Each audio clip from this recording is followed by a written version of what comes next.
இன்னல் ஹம்துலில்லாஹி வ நஹ்மதுஹு வ நஸ்தைனுஹு வ நஸ்தக்ஃபிருஹு வ நஊது பில்லாஹி மின் ஷுரூரி அன்ஃபுஸினா வ மின் ஸய்யிஆத்தி அஅமாலினா மை யஹ்தியல்லாஹு ஃபலா முதில்ல லஹு வ மை யுலில்ஹு ஃபலா ஹாதிய லஹு வ அஷ்ஹது அல்லா இலாஹ இல்லல்லாஹ் வ அஷ்ஹது அன்ன முஹம்மதன் அப்துஹு வ ரசூலுஹு அம்மா பஅத். யா அய்யுஹன் நாஸ் இத்தகு ரப்பக்குமுல்லதீ ஹலககும் மின் நஃப்ஸின் வாஹிதா யா அய்யுஹல்லதீன ஆமனூ இத்தகுல்லாஹ் ஹக்கத் காத்தி வலா தமூதுன்ன இல்லா வ அன்தும் முஸ்லிமூன். யா அய்யுஹல்லதீன ஆமனூ இத்தகுல்லாஹ் வகுலு கௌலன் சதீதா சுலீலக்கும் அமாலக்கும் வ யக்ஃபிர் லக்கும் வ ஸுனூபக்கும் உமையத்தியுல்லாஹு ரசூலஹு ஃபகதன் ஃபாஸ ஃபௌஸ அலீமா. ரப்பி இஷ்ரஹ் லி ஸத்ரி வ யஸ்ஸிர் லி அம்ரி வஹ்லுல் உக்தம் மின் லிசானி யஃப்கஹு கௌலி. பெருமதிப்பிற்கும் மரியாதைக்கும் உரிய எல்லாமல்ல அல்லாஹு சுப்ஹானஹு வ தஆலாவின் நல்லடியார்களே, ஏக இறைவனின் அளப்பெரும் கிருபையினால் இறைமார்க்கத்தை தெரிந்து கொள்வதற்காக இறைவன் நமக்கு ஒரு விதியாகவும் கடமையாகவும் வைக்கப்பட்டிருக்கின்ற இந்த ஜும்மாவினுடைய நாளிலே நாம் எல்லாம் ஒன்று குழும்பி இருக்கின்றோம். அல்லாஹு ரப்புல் ஆலமீன் மனித சமுதாயத்தை படைத்து மனித சமுதாயத்திற்கு நேர்வழி காட்டுவதற்காக திருமறை குர்ஆன் என்ற இறைவேதத்தை மக்களின் மீது அல்லாஹு ரப்புல் ஆலமீன் கொடுத்து அருள் புரிந்திருக்கிறான். அப்படிப்பட்ட திருமறை குர்ஆனிலே பல்வேறு விதமான செய்திகள், எண்ணற்ற ஏராளமான வரலாற்று சம்பவங்கள் என்று இடம்பெற்றிருந்தாலும் கூட இந்த ஜும்மாவினுடைய நாளை பற்றி அல்லாஹ் ரப்புல் ஆலமீன் இறை நம்பிக்கை கொண்ட மக்களுக்கு எடுத்துரைக்கிறான். சூரத்துல் ஜும்மாவிலே அல்லாஹ் ரப்புல் ஆலமீன் சொல்லி காட்டுகின்ற பொழுது, யா அய்யுஹல்லதீன ஆமனு, இறை நம்பிக்கை கொண்டவர்களே, இதா நூதியலில் சலாத்தில் யௌமில் ஜுமாத்தி வஸவ் இலா திக்ரில்லா, வெள்ளிக்கிழமை அன்று அல்லாஹுவை வணங்குவதற்காக அவனிடத்தில் நன்றி செலுத்தப்படுவதற்காக உங்களுக்கு அழைப்பு விடுக்கப்பட்டதென்றால் ஃபஸவ் இலா திக்ரில்லா, அவனை நீங்கள் நினைவுகூறுவதற்காக பள்ளி வாயிலை நோக்கி நீங்கள் விரையுங்கள் என்று அல்லாஹ் ரப்புல் ஆலமீன் இந்த ஜும்மாவினுடைய நாளை பற்றியும் அவனுக்கு செலுத்த வேண்டிய வணக்க வழிபாடுகள் பற்றியும் அதற்கு பிறகு உலகத்திலே நாம் ஆற்ற வேண்டிய கடமைகளை பற்றியும் இறைவன் நமக்கு நினைவூட்டுகிறான். அப்படிப்பட்ட நினைவிலே நனைந்த மக்களாக இன்றைக்கு நாம் இங்கே ஒன்று குழும்பி இருக்கின்றோம். இப்படிப்பட்ட நன்மக்களின் மீது எல்லாமல்ல ஏக இறைவனினுடைய அன்பும் அருளும் வற்றா கருணையும் என்றென்றும் நின்று நிலவட்டுமாக என்ற பிரார்த்தனையோடு என்னுடைய உரையை ஆரம்பம் செய்கிறேன். கண்ணியத்திற்குரிய சகோதர சகோதரிகளை, இன்றைக்கு என்ன தலைப்பின் கீழாக இறை செய்தியை பார்க்க இருக்கிறோம் என்றால், இறைவனின் பார்வையில் நீ யார் என்ற தலைப்பின் கீழாக சில செய்திகளை பார்க்க இருக்கிறோம். அல்லாஹ் ரப்புல் ஆலமீன் மனித சமுதாயத்தை படைத்து மனித சமுதாயத்திற்கு வேண்டிய அனைத்தையும் கற்றுக் கொடுத்ததற்கு பிறகு இந்த உலக வாழ்வியலிலே மனிதர்கள் ஒவ்வொரு நாளும் ஒவ்வொரு விதமான நிகழ்வுகளும் சிந்தனைகளும் கொண்டு செயல்படக்கூடிய மக்களாக இருக்கிறோம். எல்லா மக்களினுடைய சிந்தனைகளிலும் செயல்பாடுகளிலும் இன்றைக்கு உள்ளத்தில் உதிக்கக்கூடியது ஒன்றே ஒன்றாக இருக்கக்கூடிய நிலையை நம்மால் பார்க்க முடியும். இந்த உலகத்திலே வாழக்கூடிய மனிதன் இந்த உலக வாழ்க்கையினுடைய நினைவுகளிலே பிற மக்களினுடைய எண்ணங்களை பொறுத்து நாம் வாழ வேண்டும் என்று நினைக்கக்கூடிய மனிதர்களும் சிலர் இங்கே இருக்கிறார்கள். அவர்கள் நம்மிடத்தில் எப்படி பழகுவார்கள், அவர்கள் நம்மிடத்தில் எப்படி அவர்கள் செயல்படுத்துவார்கள், நம்மோடு உறவு பாராட்டுவார்கள் என்று அதற்கான முறைகளை கையாளக்கூடிய சில மனிதர்களும் இங்கே இருக்கிறார்கள். உள்ளமளவில் இன்றைக்கு பிற மக்கள் என்ன நினைப்பார்கள் என்று பார்ப்பதற்காக இந்த உலக வாழ்க்கையிலே தன்னுடைய வாழ்க்கையிலே அஞ்சி வாழக்கூடிய மக்களாகவும் இருக்கிறார்கள். பிற மக்களுக்கு மத்தியிலே பெருமிதமாக பேசப்பட வேண்டும், பிற மக்களுக்கு மத்தியிலே நாம் ஒரு செயல்பாடுகள் குறித்து பெருமையாக பேசப்பட வேண்டும் என்பதற்காக செயல்படக்கூடிய மக்களும் இந்த உலகத்திலே வாழக்கூடிய நிலையை நம்மால் பார்க்க முடியும். இப்படி பிற மக்களுக்கு மத்தியிலே சக மனிதர்களுக்கு மத்தியிலே நான் இப்படி இருக்க வேண்டும், என்னுடைய மக்களுக்கு மத்தியிலே நான் பார்க்கப்படுகின்ற பொழுது பெருமிதமாக பேசப்பட வேண்டும், பிற மக்கள் என்னை பாராட்டப்பட வேண்டும், பிற மக்கள் என்னை புகழ்பாட வேண்டும் என்றெல்லாம் இன்றைக்கு நினைக்கக்கூடிய சமுதாயத்திற்கு மத்தியிலே இறைவனினுடைய பார்வையில் நான் யார் என்பதை பார்ப்பதற்கு தவறிவிடுகிறோம். இறைவனினுடைய பார்வையில் நான் எப்படி இருக்கிறேன் என்பதை பார்ப்பதற்கு தவறிவிடுகிறோம். அல்லாஹ் ரப்புல் ஆலமீன் மனித சமுதாயத்தை படைத்து மனித சமுதாயத்திற்கு சிறந்ததொரு முன்மாதிரியாக எடுத்துக்காட்டாக இந்த இஸ்லாமிய சமூகத்தை வைத்திருக்கிறான். இந்த இஸ்லாமிய சமூகத்திலே இன்றைக்கு வாழக்கூடிய நாம் நம்முடைய செயல்பாடுகள் பொறுத்தவரைக்கும், நம்முடைய வாழ்வியல் பொறுத்தவரைக்கும், நம்முடைய எண்ணங்கள் பொறுத்தவரைக்கும், நம்முடைய சிந்தனைகள் பொறுத்தவரைக்கும் அனைத்தும் இறைவனை சார்ந்ததாக இருக்க வேண்டும் என்று இறைவன் விரும்புகிறான். அனைத்தும் இறைவன் நமக்கு வழிகாட்டக்கூடியதாக இருக்க வேண்டும் என்று இறைவன் அதனை நமக்கு போதிக்கப்படுகிறான். அதனால தான் அல்லாஹ் ரப்பல் ஆலமீன் மனித குலத்திற்கு தேர்வு செய்யப்பட்ட சிறந்த சமுதாயம் நீங்கள் என்று எடுத்து காட்டுகிறான். எண்ணம் அளவில் நீங்கள் பிறரை பற்றி கவலைப்படுவதை விட, நிகழ்வுகள் அளவில் நீங்கள் பிறரை ஒப்பிட்டு பார்ப்பதை விட, உள்ளம் அளவில் அல்லாஹ்விற்கு அஞ்சி கொள்ளுங்கள், உள்ளம் அளவில் நீங்கள் அல்லாஹ்விற்கு பயந்து கொள்ளுங்கள், செயல்பாடுகள் அளவில் அவன் உங்களை பொருந்தி கொள்ள வேண்டும் என்று நீங்கள் செயல்பாடுகளை முன்னெடுங்கள், வாழ்வியலில் கடைபிடிங்கள் என்று இஸ்லாமிய மார்க்கம் நமக்கு அவ்வப்போது போதித்து கொண்டே இருக்கிறது. அல்லாஹ் ரப்பல் ஆலமீன் அதனை ஒரு எடுத்துக்காட்டாகத்தான் இந்த உலகத்திலே வாழக்கூடிய மனிதர்களுக்கு மத்தியிலே ஏழை பணக்காரன் என்று அல்லாஹ் வைத்திருக்கிறான். எதற்காக அப்படி வைத்திருக்கிறான்?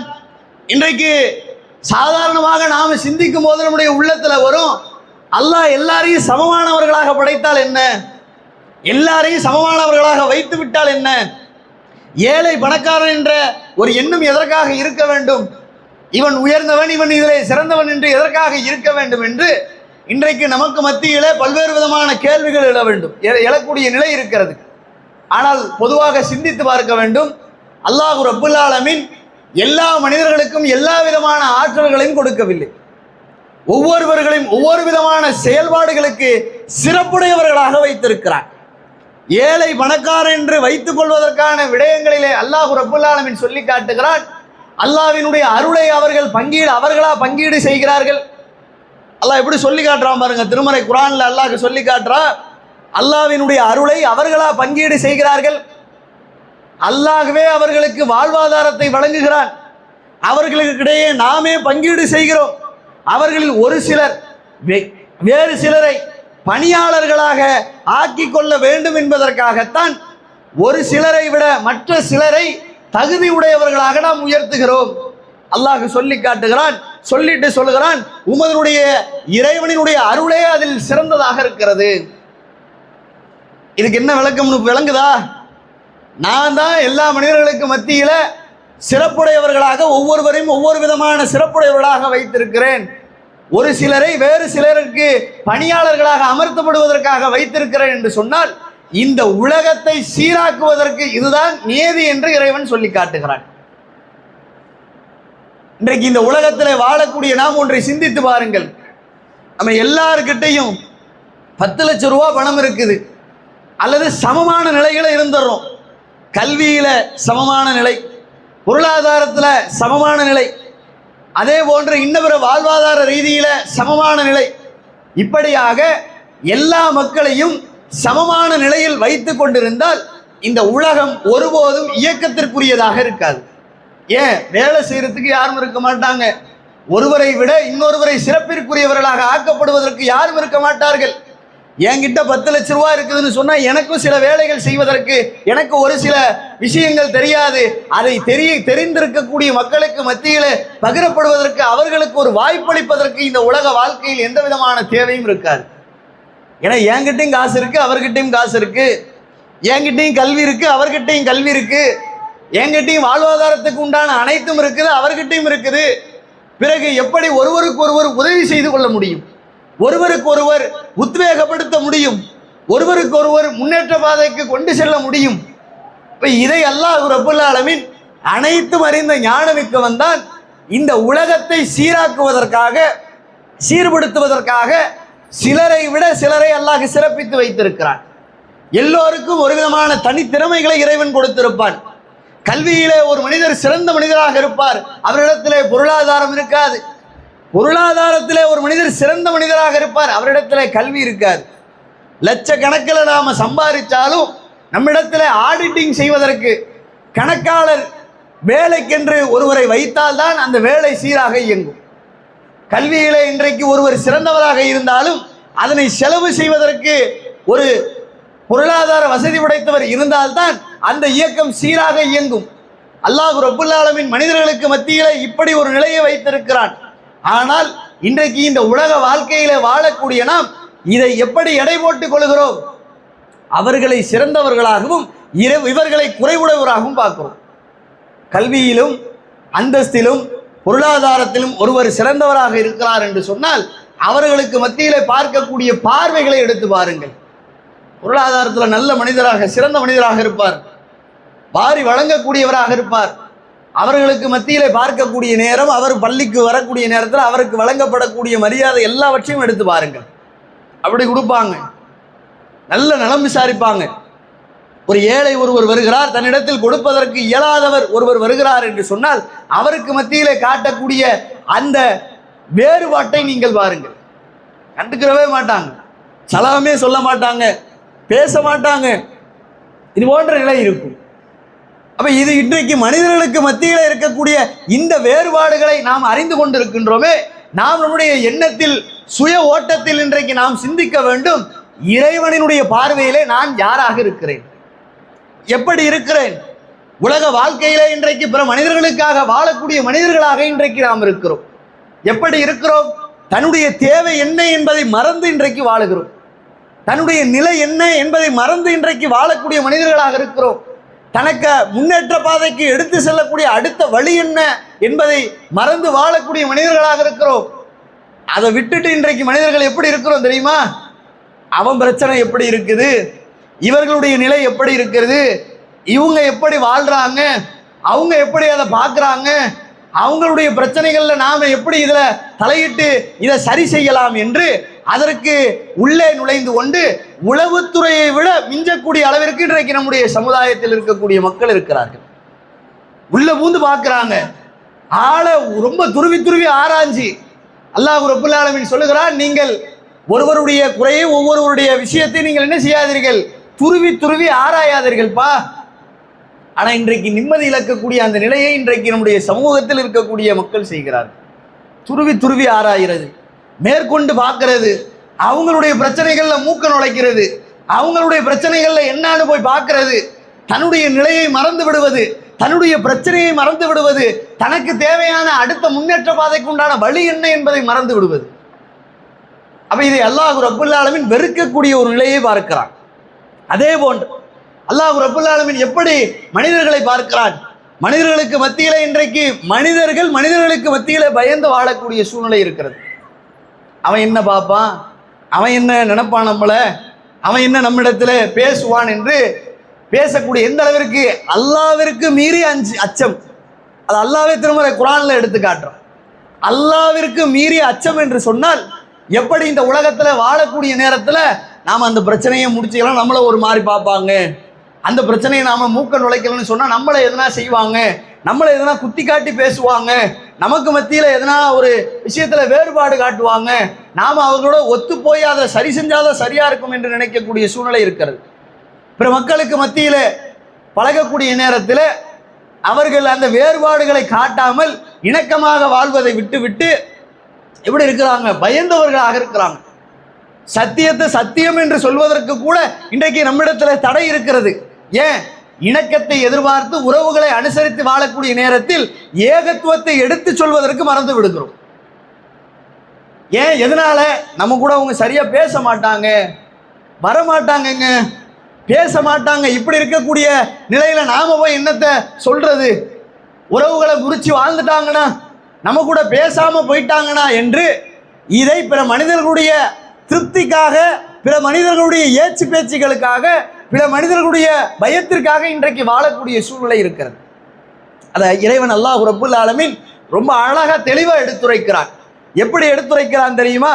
யா அய்யுஹல்லதீன ஆமனு, இறை நம்பிக்கை கொண்டவர்களை அதை அறிந்து கொள்ளுங்கள் சொல்லிட்டு சொல்லுகிறான், அவர்களின் மீது போர் கடமையாக்கப்பட்ட போது அல்லாஹ் சொல்லி காட்டுகிறான், ரசூலுல்லாஹ் காலத்துல வாழ்ந்தாங்கல்ல சமுதாயம், அந்த மக்களுக்கு மத்தியில் ஒரு அறிவுரை செலுத்துற மாதிரி நமக்கு ஒரு அறிவுரை செலுத்துறான். எப்படி செலுத்துறான்? அவர்களின் மீது போர் கடமையாக்கப்பட்ட போது அவர்களில் ஒரு பிரிவினர் அல்லாவிற்கு பயப்படுவதை போன்று, போர் கடமையாக்கப்பட்ட போது அவர்கள் ஒரு பிரிவினர் அல்லாவிற்கு பயப்படுவதை போன்று, அல்லது அதைவிட அதிக அளவு, அதை விட ரொம்ப எக்ஸ்ட்ரீமா, ரொம்ப அதிக அளவு மக்களுக்கு அவர்கள் பயப்படுகிறார்கள். அல்லாவிற்கு போர் செய்கிறது சாதாரணமான ஒரு விடயமாங்க. இன்றைக்கு நமக்கு இன்றைக்கு போர் செய்வதற்குண்டான இஸ்லாமிய மார்க்கம் இன்றைக்கு நமக்கு போர் செய்யக்கூடிய வாய்ப்பு என்பது இன்றைக்கு இல்லை. ஏன்? இன்றைக்கு இது ஜனநாயக நாடு, ஜனநாயக முறையில் நாம் வாழக்கூடியதாக இருக்கிறோம். நம்முடைய கருத்துக்கள், நம்முடைய சொற்கள், நம்முடைய பேச்சுக்கள் அனைத்தும் வழங்குவதற்குண்டான உரிமை நமக்கு இருக்கிறது. ஆனால் முன்பொரு காலத்தில் அரபு தேசத்தில் மன்னராட்சியில் அன்றைக்கு ஒரு கருத்தை சொல்ல வேண்டும் என்றால் அதை மன்னர் ஏற்றுக்கொண்டு செயல்படுத்த வேண்டும். அங்கு இருக்கக்கூடிய பொறுப்பாளி அதை ஏற்றுக்கொண்டு ஏவப்பட வேண்டும். அப்படி இருக்கக்கூடிய நேரத்தில் அவர்களுக்கு எதிராக யாரேனும் ஒரு செய்தியை சொன்னார்கள் என்றால் அவர்கள் கொல்லப்படுவது வழக்கம். அப்படிப்பட்ட மன்னராட்சியில ஏகத்துவ செய்தியை எடுத்து சொல்லப்படுகின்ற பொழுது அல்லாஹ்வுடைய தூதர் அவர்கள் பல்வேறு விதமான துன்பங்களுக்கு உள்ளாக்கப்பட்டார்கள், சிரமங்களுக்கு உள்ளாக்கப்பட்டார்கள், கஷ்டத்திற்கு உள்ளாக்கப்பட்டார்கள். அப்படி எல்லா விதமான நிலைக்கும் உள்ளாக்கப்படக்கூடிய நேரத்தில் அல்லாஹ் ரப்புல் ஆலமீன் அல்லாஹ்வுடைய மார்க்கத்திற்காக யார் உயிரை விடுகிறார்கள் அவர்கள் ஷஹீத் என்ற தியாகி என்ற அந்தஸ்தை பெறக்கூடிய ஒரு பாக்கியத்தை இறைவன் வழங்கினான். இன்றைக்கு நம்மளவில் அதை அதிகமாக பேசுகிறோம். ஷஹீது, தியாகிங்க அவரு. இன்றைக்கு இந்த சுதந்திரத்திற்காக போராட்டப்படக்கூடிய இந்த மக்களை பார்த்து இன்றைக்கு தியாகிகள் என்று சொல்லுகிறோமே. அன்றைக்கு இஸ்லாமிய மார்க்கத்திற்காக அரபுலக தேசத்தில் பல போர்களை புரிந்து அதிலே ஷஹீதாக்க கொல்லப்பட்டவர்களை தியாகிகள் என்று இறைவன் அவர்களுக்கு சிராகித்து பேசுகிறான், அவர்களுக்கு சான்றளிக்கிறான். அப்படிப்பட்ட அந்த ஷஹீது என்ற அந்தஸ்து என்பதை பெறக்கூடியவர்களுடைய உள்ளம் எப்படி இருக்கும்? இறைவனுக்கு அச்சப்பட்டவர்களாக இருப்பார்கள். ஒரு போரிலே தன்னுடைய உயிரை விட வேண்டும் என்று சொன்னால் அதற்கு முதல் காரணம் என்ன? இறைவனுக்கு அச்சப்படக்கூடிய அந்த உள்ள அச்சம் அவர்களிடத்தில் இருக்கும். அல்லாஹ் நாளை மறுமையிலே எனக்கு சுவனத்தை தர வேண்டும், அல்லாஹ் நாளை மறுமையிலே இது குறித்து என்னிடத்தில் கேள்வி கேட்டால் நான் என்ன செய்வேன் என்று உள்ள அச்சத்தை கொண்டவர்களாக அந்த போர்களில் கலக்கப்பட்ட மக்களாக சகாபிகளாக இருந்தார்கள். அப்படிப்பட்ட சகாபாக்களுக்கு அல்லாஹ் ரப்புல் ஆலமீன் இப்படிப்பட்ட மக்களை உதாரணம் காட்டுகிறான். எப்படி காட்டுறான்? அவர்களின் மீது போர் கடமையாக்கப்பட்ட போது அவர்கள் ஒரு பிரிவினர் எப்படி அல்லாஹ்விற்கு பயந்தார்களோ அல்லது அதை விட அதிகமாக இவர்கள் மக்களுக்கு பயப்படுகிறார்கள். அப்ப இந்த உலகத்தில் வாழக்கூடிய மனிதர்கள் மற்ற மக்களை பார்த்து பயப்படக்கூடிய ஒரு சூழ்நிலை இருக்கிறது. அவன் எப்படி பேசுவான், அவன் என்னென்ன செய்வான், நாம் என்ன செய்யறது, அதற்கு அவங்க என்ன பேசுவாங்க என்றெல்லாம் பேசக்கூடிய நிலை இருக்கும். வெறுப்புகளை சம்பாதித்து விடக் கூடாது என்ற நோக்கத்திலே பல்வேறு விதமான கொள்கை சமரசங்கள் இன்றைக்கு இருக்கும். இங்க நிறைய பார்க்கிறோம்ல, திருமணத்துல கலந்து கொள்ள கூடாது என்று இஸ்லாமிய மார்க்கம் நமக்கு ஒரு வரையறையை கொடுக்கிறது. எப்ப ஏன் கலந்து கொள்ளக்கூடாது அதற்கு ஒரு வரையறை கொடுக்குது. ஆடம்பர திருமணமாக இருந்தால் அதிலே பங்கேற்காதீர்கள். அல்லாஹ்வினுடைய வசனங்கள் அங்கே கேலி கூத்தாக்கப்படுகின்ற பொழுது அந்த சபைகளிலே நீங்கள் ஒருபோதும் அந்த சபைகளிலே அமர்ந்திருக்காதீர்கள். இறை மார்க்கத்திற்கு மாற்றமாக நடக்கக்கூடிய காரியங்களில் நீங்கள் பங்கேற்காதீர்கள் என்று இறை மார்க்கம் நமக்கு தெளிவான ஒரு வரையறை, தெளிவான ஒரு கோட்பாட்டை இன்றைக்கு கொடுத்திருக்கின்ற பொழுது இன்றைக்கு பிற மக்களினுடைய ஏச்சு பேச்சுக்களுக்கு பயந்து இந்த கொள்கையிலே சமரசம் செய்யக்கூடிய நிலை இருக்கிறது. நம்முடைய தௌஹீது மக்கள் கூட அதற்கு விதிவிலக்கு கிடையாது. தௌஹீதை பேசக்கூடியவர்கள் நாங்கள் தௌஹீதுவாதிகள், ஏகத்துவத்தை பின்பற்றக்கூடிய மக்கள் தான், நாங்கள் சத்தியத்தை சத்தியமாக சொல்லக்கூடிய மக்கள் தான் என்று சொல்லக்கூடியவர்கள் கூட இன்றைக்கு அனாச்சாரமான திருமணத்திலே கலந்து கொள்ளக்கூடிய நிலை இருக்கிறது. கொள்கைக்காக இன்றைக்கு உறவுகளுக்காக கொள்கைகளை வழக்கி கொடுக்கக்கூடிய ஒரு நிலை இருக்கிறது. சமரசம் செய்து கொள்ளக்கூடிய நிலை இருக்கிறது. எதற்காக? மக்களை திருப்திப்படுத்த வேண்டும், உறவினர்களுக்கு மத்தியில் இணக்கமாக வாழ வேண்டும், சமரசத்தோடு வாழ வேண்டும், நம்மை அவர்கள் வெறுக்கக்கூடாது. அப்ப என்ன செய்ய வேண்டும்? நாம கலந்துக்கிறோம், ஒன்றும் பிரச்சனை இல்லையா? என்ன நாம அல்லாஹ் ரப்புல் ஆலமீன் நமக்கு இந்த மார்க்கத்தை கொடுத்துருக்கிறான், சத்தியத்தை சொல்லக்கூடிய வாய்ப்பை கொடுத்துருக்கிறான், ஏகத்துவத்தில் பயணிக்கிறான், எல்லாம் சரிதான். ஆனா குடும்ப உறவையும் பேண சொல்லி இருக்கிறான்ல. எப்படியெல்லாம் நமக்கு தேவையோ எதுவெல்லாம் நமக்கு வேண்டுமோ அதற்காக இன்றைக்கு மார்க்கத்தை வளைத்து பார்ப்பது, ஹதீஸை வளைத்து பார்ப்பது, ரசூலுல்லாஹ்வுடைய பொன்மொழிகளை வளைத்து பார்ப்பது.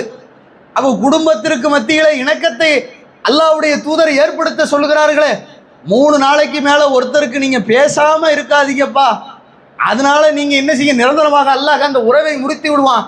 அதனால நான் என்ன செய்யறேன், கல்யாணத்துக்கு போயிட்டு வந்துக்கிறேன், எந்த பிரச்சனையும் இல்லையே, வரதட்சணை திருமணம் தானே, அந்த நேரத்துல அதுல இருந்து நான் கடந்து போயிடுறேன், அந்த இடத்துல அதுல இருந்து நான் கடந்து போயிடுறேன் என்று இன்றைக்கு ஏகத்துவவாதிகள் கூட, சத்தியத்தை பேசக்கூடியவர்கள் கூட இன்றைக்கு அதிலே சமரசம் செய்து கொள்ளக்கூடிய நிலை இருக்கு.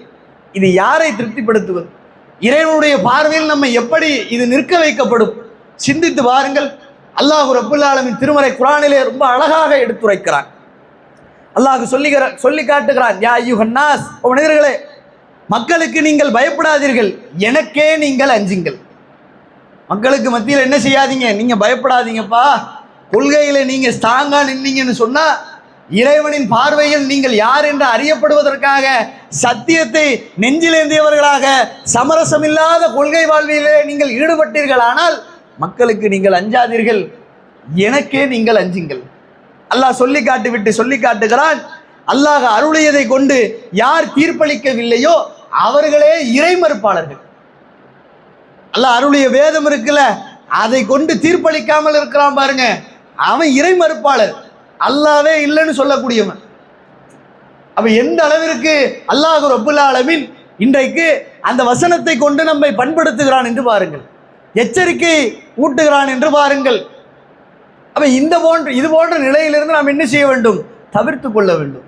சத்தியத்தை ஏந்திருக்கக்கூடிய மக்கள் பிறருடைய ஏச்சு பேச்சுக்களுக்கு, பிறருடைய நிலைகளை பார்த்து நாம் பேசுவது, பிறருடைய நிலைகளை பார்த்து நாம் விட்டுவிடுவது, அதே போன்று குடும்ப உறவுகளுக்காக கொள்கைகளை சமரசம் செய்து கொள்வது, இது போன்ற நிலையெல்லாம் இறைவனினுடைய பார்வையில் நமக்கு எந்த விதமான பலனும் அளிக்காத ஒரு நிலை ஏற்பட்டுவிடும். அதே போன்று நாடகமாடக்கூடிய மனிதர்களாக இன்றைக்கு இருக்கக்கூடிய ஒரு நிலையை பார்க்கிறோம். எப்படி தன்னுடைய குடும்பத்தார்களுக்கு மத்தியிலே தம்மை சக மனிதர்களாக இருக்கக்கூடிய நிலைகளிலே நம்மை குறைத்து எடை போட்டுவிடக் கூடாது என்பதற்காக இல்லாததை இருப்பது போன்று காட்டுவது, இது ரொம்ப வெறுப்பிற்குரிய செயல். அல்லாஹ் நாளை மறுமையிலே ஏறெடுத்து பேச மாட்டான் என்று சொல்லக்கூடிய ஒரு செயலிலே இந்த செயல். நாடக மனிதர்கள் எப்படி தன்னிடத்தில் இல்லை என்றாலும் அதை இல்லை என்று பேச வேண்டுமே தவிர இருப்பது போன்று காட்டிக்கொள்ளக்கூடாது. இன்றைக்கு பெருமைக்காக பகட்டுக்காக செய்யக்கூடிய நிலை இருக்கிறது. தன்னிடத்தில் இல்லை என்றாலும் இருப்பது போன்று, என்கிட்ட அது இருக்குது, என்கிட்ட இது இருக்கு, என்கிட்ட அந்த மாதிரி ஒரு செயல் இருக்கும், நான் அப்படி செய்வேன், நான் இப்படி செய்வேன் என்று இல்லாத ஒரு விஷயத்தை இருப்பதை போன்று மக்களுக்கு மத்தியிலே காட்டப்படுவது. குடும்பத்தினுடைய பொருளாதாரத்தை, பொருள்களை எடுத்து பாருங்கள்.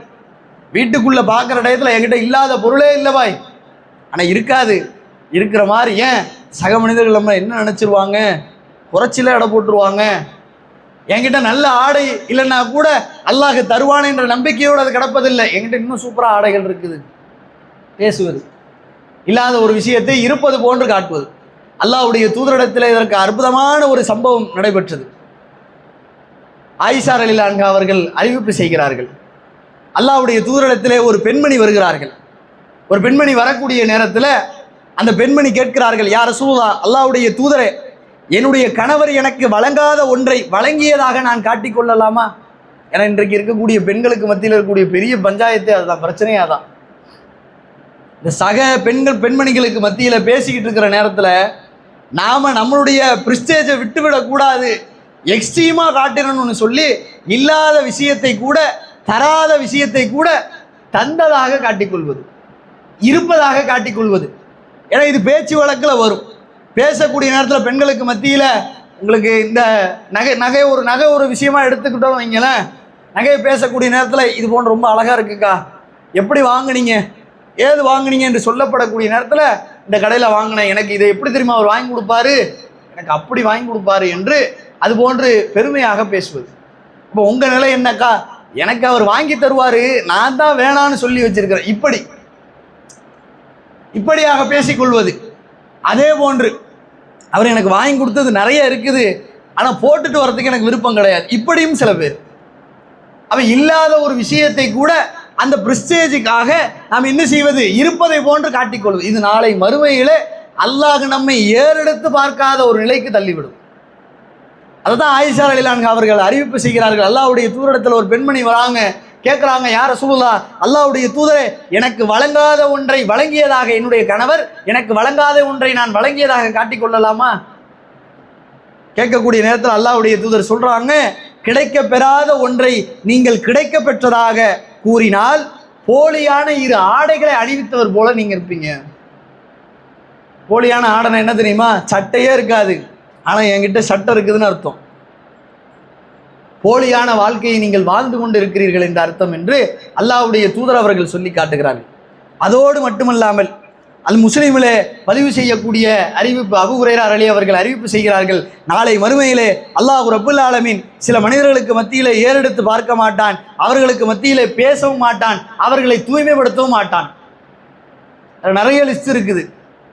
அதில் சொல்லப்படுகின்ற பொழுது சொல்லி காட்டுறாங்க, முதலாவதாக யார் என்றால் விபச்சாரம் புரிகின்ற முதியவரை அல்லாஹ் ஏறெடுத்து பார்க்க மாட்டான், அவர்களை தூய்மைப்படுத்த மாட்டான், பேச மாட்டான். விபச்சாரம் புரிகின்ற முதியவர்.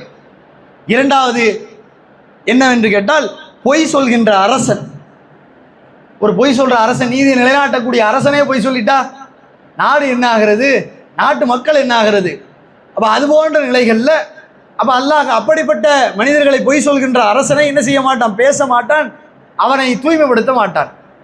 மூன்றாவதாக, இதுதான் ரொம்ப கவனிக்கப்படக்கூடிய செய்தி, மூன்றாவதாக அல்லாஹ்வுடைய தூதர் சொல்லி காட்டுறாங்க. எப்படிப்பட்டது என்று சொன்னால், பெருமை அடிக்கக்கூடிய ஏழையை அல்லாஹ் ஒருபோதும் பார்க்க மாட்டான், பேச மாட்டான், தூய்மைப்படுத்த மாட்டான். பெருமை அடிக்கக்கூடிய ஏழை இன்னைக்கு பார்க்குறோம்ல, ஏழ்மனை சொல்றதுக்கு கூட இன்றைக்கு நம்ம இடத்துல தயக்கம் இருக்கிறது. அதை பொருந்தி கொள்வதற்கு கூட நம்மிடத்துல இன்றைக்கு மனம் இல்லாமல் இருக்கிறோம். அப்படிப்பட்ட மக்களை அல்லாஹ் நாளை மறுமையிலே ஒருபோதும் தூய்மைப்படுத்த மாட்டான், பேச மாட்டான். ஏன்? இல்லாததை இருக்குன்னு நீ காமிச்சிலப்பா, இல்லாததை நீ இருக்கிற போல காமிச்சி இல்லை, உன்னையே நான் தூய்மைப்படுத்தணும் என்று அல்லாஹ் ஒருபோதும் தூய்மைப்படுத்த மாட்டான். அப்போ இப்படிப்பட்ட நிலையில இறைவனுடைய பார்வையிலே நாம் எப்படி இருக்கிறோம் என்பதை பாருங்கள். அதே போன்று நற்பெயர்களுக்காக நல்ல அமல்களை செய்கிறோம் என்று இன்றைக்கு அமல்களை பால்படுத்தி கொள்வது. நான் நல்ல அமல் செய்யணும், நல்ல செய்யணும், நற்பெயர்களுக்காக. ஏன்? என்னை அவன் பார்க்குறான்ல, ஒருத்தர் 5 வக்துக்கு ரெகுலராக டெய்லி வராருன்னு வைங்க பள்ளிக்கு, அவரை போல இன்னைக்கு பள்ளியில் வர முடியுமா வாய்? அவரை போல இன்னைக்கு வந்து தொழ முடியுமா என்று பார்க்கிறோம். அவரை போன்று இன்றைக்கு இருக்க முடியுமா என்று அவர்களுக்கு மத்தியிலே, சக மனிதர்களுக்கு மத்தியிலே மனிதர்கள் இன்றைக்கு நற்பெயர் சூட்டக்கூடியதை பார்க்கிறோம். நாளை மறுமையிலே அவர்களுடைய நிலையை அவரவர்களே அறிவார்கள். இதற்கு ஒரு செய்தியே இருக்குது, சம்பவமே இருக்குது. அல்லாஹ்வுடைய தூதரிடத்தில் போர்க்களத்திலே, யுத்த களத்திலே ஒரு மனிதர் சண்டையிட்டு கொண்டிருக்கிறார் ஏகத்துவ எதிரிகளோடு. அப்படிப்பட்ட சண்டையிட்டு கொண்டிருக்கக்கூடிய மனிதர்களுக்கு மத்தியிலே மக்கள் பேசுகிறார்கள், இவரை போன்று சண்டையிடுவதற்கு யாரும் இல்லை, எதிரிகளை வீழ்த்து கொண்டிருக்கிறார் என்று பேசக்கூடிய நேரத்தில் அல்லாஹ்வுடைய தூதர் அவர்கள் சொன்னார்கள், நரகவாதிகளில் ஒருவரை பார்க்க விரும்பினால் இவரை நீங்கள் பார்த்து கொள்ளுங்கள். இஸ்லாத்துக்கு ஆதரவா ஏகத்துவ எதிரிகளை எதிர்த்து போரிட்டு இருக்கக்கூடிய ஒரு மனிதரை பார்த்து அல்லாஹ்வுடைய தூதர், நரகவாதிகளில் ஒருவரை பார்க்க விரும்பினால் இவரை நீங்கள் பார்த்து கொள்ளுங்கள். எவ்வளவு பெரிய செயல், வார்த்தை இது. அதை கண்காணிப்பதற்காக ஒரு மனிதர் என்ன செய்கிறார், அவரை பார்க்கிறார். அவர் சண்டையிடுகின்ற பொழுது அவர் பார்க்கிறார், அவர் நிற்கின்ற பொழுது இவரும் நிற்கிறார். இப்படியாக செல்லுகின்ற பொழுது ஏகத்துவத்தை எதிரிகளினுடைய அவர்களுடைய அந்த தாக்குதலுக்கு உள்ளாக்கப்பட்டு காயங்கள் பட்டு ஒருவர் என்ன செய்கிறார், விரைவாக வேகமாக மரணிப்பதற்கு எண்ணி தன்னுடைய கூர்முனையினுடைய வாளிலே தன்னுடைய நெஞ்சை வைத்து அழுத்துகிறார், இறந்து விடுகிறார். உடனே அவர் நேராக வரார் ரசூலாட்ட, அல்லாஹ்வுடைய தூதரே, நீங்கள் ஒரு மனிதரை பற்றி நரகவாதின்னு சொன்னீங்க, நான் போய் பார்த்தேன். அப்படி பார்க்கக்கூடிய நேரத்தில் தான் தெரிஞ்சது, அவர் இறப்பதற்கு ஆசைப்பட்டு முற்படுத்தி கொள்ள வேண்டும் என்பதற்காக அவருடைய உயிரை அவரே மாய்த்து கொண்டு விட்டார், தற்கொலை செய்து கொண்டு விட்டார். தற்கொலை நிரந்தர நரகம். செஞ்ச நல்ல செயல் கடைசி நேரத்தில் எப்படி அமைஞ்சிருச்சு, நரகத்திற்குண்டான செயலாக அமைந்து விட்டது. இதில் கவனமோடு இருக்கக்கூடிய நேரத்தில் நாம் எப்படி இருக்க வேண்டும், நம்முடைய அமல்கள் உள தூய்மை அளவிற்கு அல்லாஹ்விற்காக இதை செய்கிறோம். அல்லாஹ்வுடைய தூதர் நபிகளார் எனக்கு கட்டளையிடப்பட்டிருக்கின்றார்கள், நான் இதை செய்கிறேன். அல்லாஹ் எனக்கு அருளை வழங்க வேண்டும், எனக்கு நன்மைகளை வழங்க வேண்டும், அதனால் இதை நான் செய்கிறேன் என்று உள தூய்மையோடு உளமாற நாம் என்ன செய்ய வேண்டும், அந்த பணிகளை செய்ய வேண்டும். அதன் மூலமாக நன்மைகளை பெற வேண்டும். அல்லாஹ்வினுடைய பார்வையாளர், அல்லாஹ்வினுடைய பார்வையில் நாம் நிற்கப்படுகின்ற பொழுது நாம் அனைவரும் தூய்மைவாதிகளாக, ஏகத்துவத்தை ஏற்றுக்கொண்டிருக்கக்கூடிய மக்களாக, நாளை மறுமையிலே சுவனத்தில் பயணிக்கக்கூடிய மக்களாக நாம் இருக்க வேண்டும் என்று கூறி என்னுடைய இந்த முதல் உரையை நிறைவு செய்கிறேன். அஸ்ஸலாமு அலைக்கும் வரஹ்மத்துல்லாஹி வபரகாத்துஹு.